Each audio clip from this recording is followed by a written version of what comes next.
Sam here with jbugs.com. A few weeks ago I had to tow a coworker's 1967 Beetle. He came around a corner on his way to work and the engine suddenly started revving, but the car wasn't moving. The transmission was in gear, so he suspected perhaps the clutch or transmission went bad. I had a different feeling, so I asked him for the keys and told him to watch the axle nuts on either side of the car. I started the car, put it in gear, and slowly let out the clutch. Sure enough, the left side axle was spinning, but as you can see, the car wasn't going anywhere.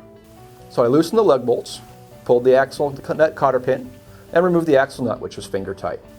I jacked up the car, set it on a stand, removed the 4 lug bolts that were there, pulled off the wheel, and then slid off the drum. The splines inside the drum were nearly completely gone, and there were fine metal shavings inside the drum and on the backing plate.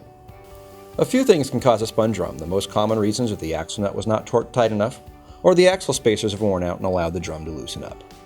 So I grabbed the new brake drum and another lug bolt so he'd have a full set of 5, and I slid the new drum in place, followed by the axle nut, the wheel, and the lug bolts.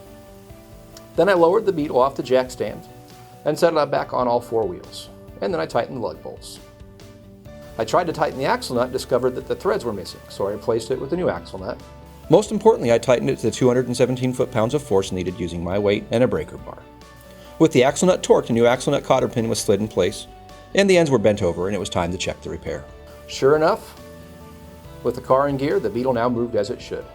This video isn't meant so much as a tech tip, but as a reminder, make sure that your rear axle nuts are extremely tight, and perhaps maybe as a helpful diagnosis if you happen to be driving your VW and suddenly you're going nowhere.